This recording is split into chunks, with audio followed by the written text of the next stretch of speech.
En réponse à la question de Shakespeare, qu'y a-t-il dans un nom, l'université de Tulane a mené une enquête importante dans tout le pays et a découvert que les noms étaient très importants, que beaucoup de choses dépendaient des noms.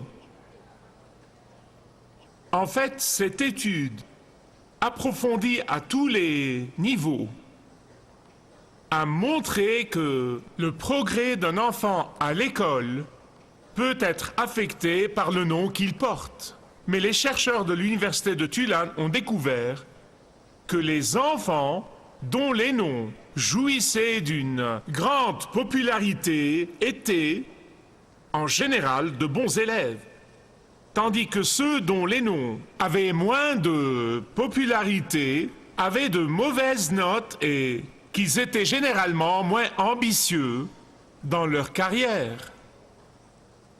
Pas étonnant que les parents se donnent aujourd'hui tant de mal pour nommer leurs enfants. Je l'ai vu, de nos jours, les futures mères passent des heures. En fait, j'ai appris qu'il y avait des ouvrages spécialisés pour aider les couples à trouver un nom qui soit vraiment bon et qui aide leurs enfants en cours de route. Mais vous savez, j'aime personnellement les gens qui ont le sens de l'humour quand ils nomment leurs enfants. Or, ça n'avance nullement les enfants, mais je l'aime quand même. J'ai lu quelque chose sur un chef indien qui s'appelait Eau Courante. Et il avait 2 filles. Il a nommé l'une d'elles chaude et l'autre froide. Et quand il a eu un garçon, il l'a nommé tiède. Mais je veux vous dire ce soir que des milliers d'années avant que Shakespeare ne pose la question « Qu'y a-t-il dans un nom ?», la Bible a dit que tout dépendait du nom. Des milliers d'années avant que l'université de Tulane ne fasse sa recherche et découvre que les noms étaient très importants, la Bible a dit que l'avenir d'une personne et le caractère d'une personne et la vie d'une personne dépendaient en fait de son nom. En fait, nous savons d'après les Écritures que chaque fois que Dieu avait une mission spéciale conçue pour la vie de quelqu'un, il était souvent rebaptisé et on lui donnait un nom qui était compatible et représentatif de sa nouvelle mission. Mais lorsqu'il s'agit du nom de Jésus, ce nom veut tout dire. Il veut tout dire. Son nom était extrêmement important pour lui personnellement. Son nom était important pour Dieu le Père. Son nom était d'une importance vitale pour toute l'humanité. Son nom était d'une importance capitale pour son caractère unique et sa mission dans sa vie sur terre. Son nom était d'une importance capitale à cause de la puissance qui fait partie inhérente de ce nom et ce que ce nom peut accomplir quand il est prononcé. Pourquoi, à votre avis, les tribunaux dans tout le pays défendent aux gens de mentionner le nom de Jésus dans leurs prières publiques ? Pourquoi donc, à votre avis, même notre établissement militaire, où 80% proclament être chrétiens, essaye d'empêcher les aumôniers d'utiliser le nom de Jésus? Voyez, parce qu'il y a une puissance dans ce nom. Personne d'autre n'a un nom qui sauve comme le nom de Jésus. C'est pourquoi son nom est d'une importance capitale. Jésus avait des noms descriptifs qui lui étaient donnés. Le Christ veut dire qu'il est loin de Dieu. Le nom Fils de Dieu dénote son origine divine. Le nom Fils de l'homme indique que bien qu'il soit Dieu de Dieu même, il était dans une chair humaine. Mais le nom Jésus, ce nom, révèle tout ce que Jésus est, parce qu'il veut dire le Sauveur. Cela veut dire que sans ce nom particulier, il ne peut y avoir de salut. Sans ce nom particulier, il ne peut y avoir de pardon de péché. Sans ce nom particulier, il ne peut y avoir de vie éternelle au ciel. Toute chose dépend de ce nom. C'est Dieu le Père qui a donné ce nom à Jésus. Vous voyez, Dieu a eu le privilège et l'honneur de nommer son Fils parce qu'il est son vrai Père. Parce que Jésus n'avait pas de père terrestre comme vous et comme moi. Parce que Jésus a été conçu surnaturellement dans le ventre d'une vierge. Parce que Jésus est né d'une vierge. Par conséquent, Dieu seul, qui est son vrai Père, pouvait lui donner son nom et il l'a appelé Jésus, qui veut dire qu'il est le sauveur de toute l'humanité. Quelqu'un peut dire, eh bien, n'importe qui peut se faire appeler sauveur.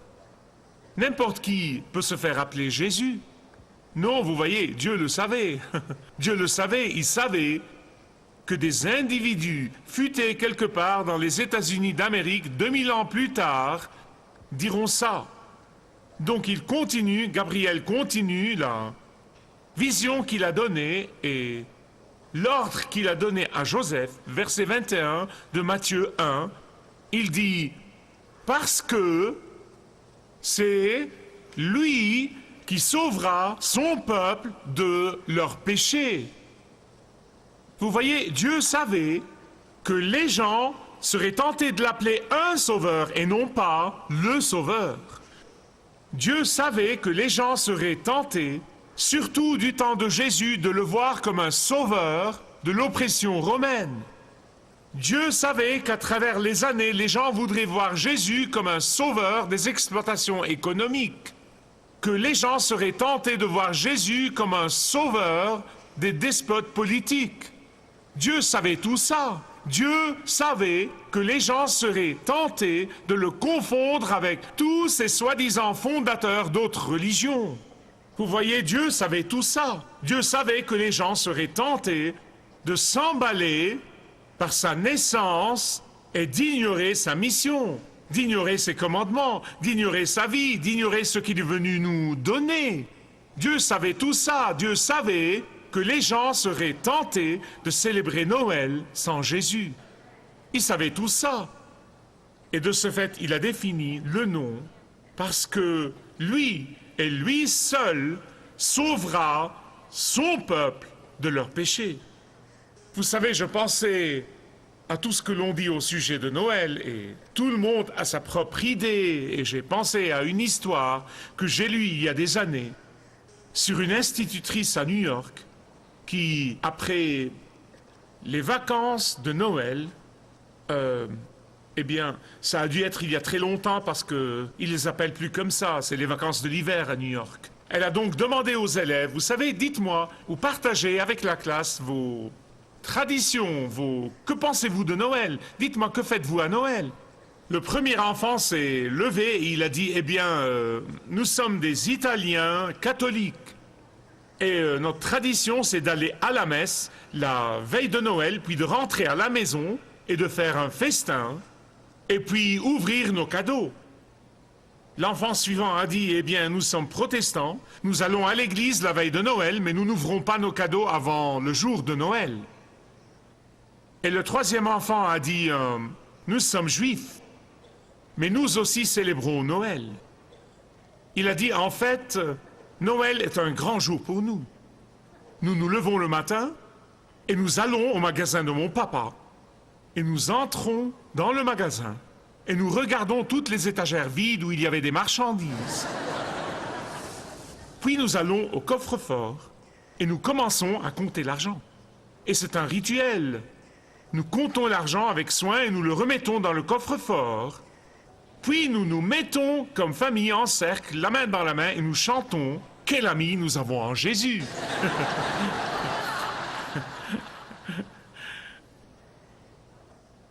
Tout le monde a son idée, n'est-ce pas? Tout le monde a sa propre conception de Noël.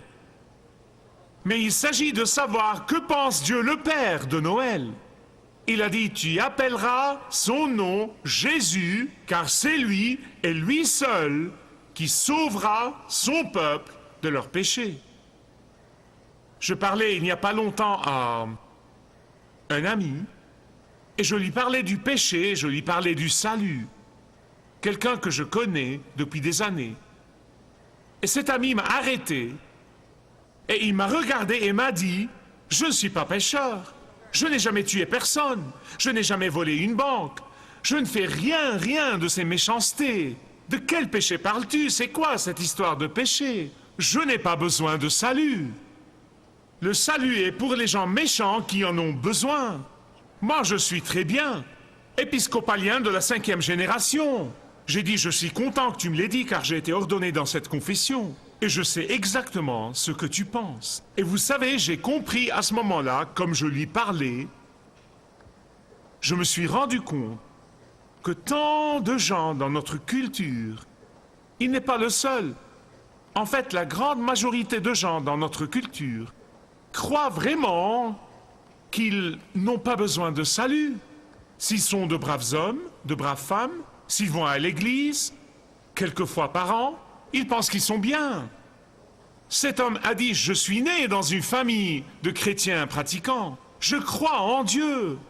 Et alors, parce que je suis très bien, Dieu n'aura pas d'autre choix que de me prendre au ciel.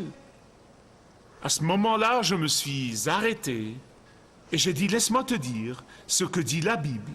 Et la Bible dit que chacun de nous, chaque être humain, chacun des 6 milliards de gens qui vivent dans le monde aujourd'hui et les milliards qui ont vécu auparavant, chaque être humain qui est né d'une femme est né avec le péché. Chacun de nous. Le péché est un gène avec lequel nous sommes nés. Le péché est bien plus que faire des méchancetés. Et j'ai commencé à lui expliquer que depuis le temps d'Adam et Ève, à notre naissance, ces gènes nous sont transmis de père en fils.